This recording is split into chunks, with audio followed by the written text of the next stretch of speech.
Good morning बच्चों। आज हम कक्षा 3 में पाठ 2 खुशियाँ लाया प्रभात करेंगे, जिसके लेखक हैं सोहनलाल द्विवेदी। तो यहाँ कवि कह रहे हैं, आया प्रभात जीवन में खुशियाँ लाया प्रभात। निकला पूर्व से सूर्यलाल, जग में फैला नव प्रकाश। उठ गए युवक वृद्ध बाल, आया प्रभात। गूंज रहा पंछियों का स्वर, बहता शीतल स्वच्छ मंद पवन। खिल उठे फूल सुंदर सुंदर, हो गया सुगंधित घर आंगन। आया प्रभात जीवन में खुशियाँ लाया प्रभात। तो यहाँ पे लेखक कह रहे हैं कि आया प्रभात यानी प्रभात यानी सवेरा। सवेरा हो गया जीवन में क्या लाया? खुशियाँ लाया प्रभात। जब नई नई सुबह हो जाती है तो हमारे जीवन में नई नई खुशियाँ आ जाती है, नए नए हमें काम करने होते हैं। तो निकला पूर्व से सूर्यलाल, पूर्व दिशा से सूर्य लाल होता हुआ निकला। जग में फैला नव प्रकाश, पूरे जग में इसका नव प्रकाश फैल गया। उठ गए युवक वृद्ध और बाल। उठ गए युवक यानी युवा, वृद्ध यानी बूढ़े, और बाल यानी बालक। तो उठ गए युवक वृद्ध और बाल, आया प्रभात।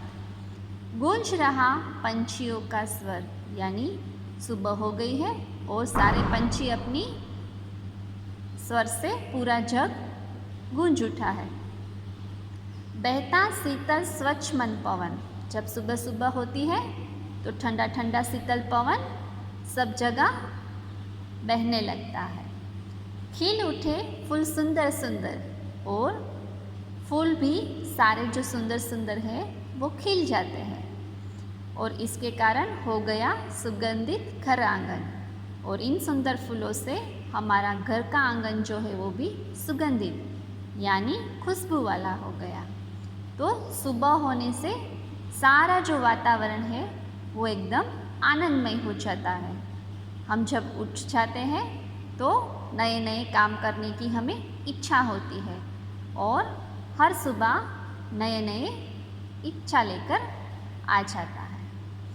तो आया प्रभात जीवन में खुशियाँ लाया प्रभात।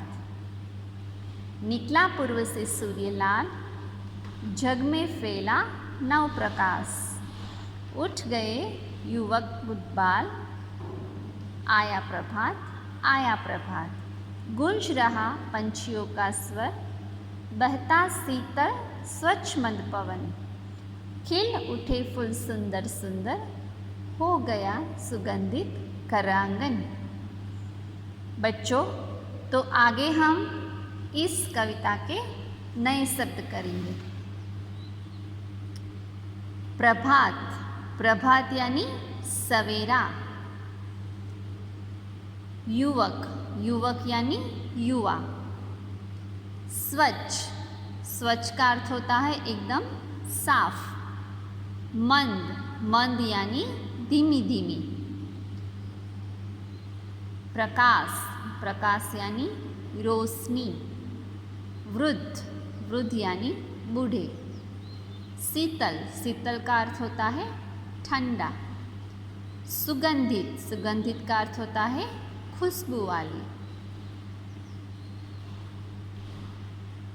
तो बच्चों, आज हमने खुशियाँ लाया प्रभात की ये जो कविता है वो समझी। तो इसके प्रश्नों के जो उत्तर हैं वो आप सुनिए। जीवन में खुशियाँ कौन लाया? जीवन में खुशियाँ प्रभात लाया। जब पूर्व से सूर्य निकलता है तब उसका रंग कैसा होता है? जब पूर्व से सूर्य निकलता है तो उसका रंग लाल हो जाता है। नव प्रकाश कहाँ फैला है? नव प्रकाश जग में फैला है। किनका स्वर गूंजने लगा? पंछियों का स्वर जो है वो सारे जग में गूंजने लगा।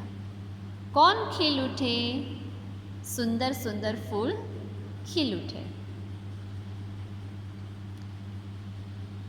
प्रभात के आने से क्या क्या परिवर्तन हुए? प्रभात के आने से जग में नवप्रकाश फैला, पंछियों का स्वर गूंजने लगा, युवक वृद्ध बाल सब उठ गए, सुंदर सुंदर फूल खिल उठे और शीतल स्वच्छ और मंद पवन बहने लगे। कौन उठ गए? युवक वृद्ध और बाल उठ गए। तो बच्चों, आपको ये कविता अच्छी लगी ना? तो आपको भी इसे पढ़ना है और गाना भी है। ओके?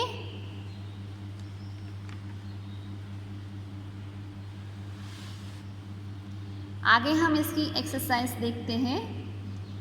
एक्सरसाइज नंबर 2 के प्रश्न नंबर 3, सूर्य कहाँ से उगता है? सूर्य पूर्व से उगता है। फूलों के खिलने पर घर आंगन कैसा हो गया? फूलों के खिलने पर घर आंगन सुगंधित हो गया। क्वेश्चन नंबर 2, सही उत्तर पर राइट का निशान लगाइए। युवक वृद्ध बाल क्यों उठ गए? ऑप्शन नंबर 1, क्योंकि उनकी नींद पूरी हो गई थी। ऑप्शन नंबर 2, क्योंकि सुबह हो गई थी। तो इसका जो सही उत्तर है वो है ऑप्शन नंबर 2, क्योंकि सुबह हो गई थी। नंबर 2, पंछियों का स्वर क्यों गूंजने लगा? ऑप्शन नंबर 1, क्योंकि फूल खिल उठे थे। ऑप्शन नंबर 2, क्योंकि सूर्य के निकलते ही प्रकाश फैल गया था। इसका सही उत्तर है ऑप्शन नंबर 2, क्योंकि सूर्य के निकलते ही प्रकाश फैल गया था। अब क्वेश्चन नंबर 3 है, सही शब्द चुनकर वाक्य पूरे कीजिए। यहाँ पे आपको उत्तर दिए गए हैं, वो सही उत्तर जो है वो यहाँ पे खाली जगह में आपको लिखने हैं। सूरज के निकलते ही खाली जगह उठ गए। कौन उठ गए थे? युवक। हर सुबह जग में नवप्रकाश फैलता है। हर सुबह जग में नवप्रकाश फैलता है। प्रभात खुशियाँ लाता है। सूर्य जीवन में खुशियाँ लाता है। फूल सुंदर है।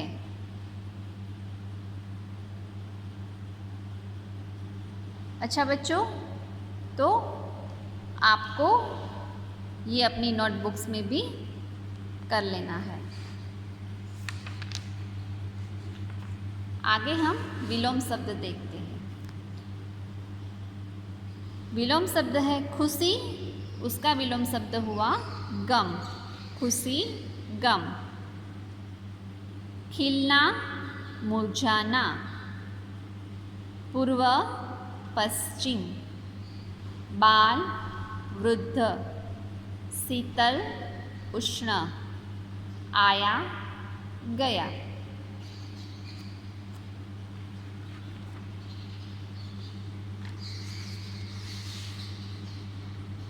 अब यहाँ पे है पर्यायवाची शब्द। पर्यायवाची शब्द में पहला है खुशी, हर्ष, आनंद। जग, दुनिया, विश्व।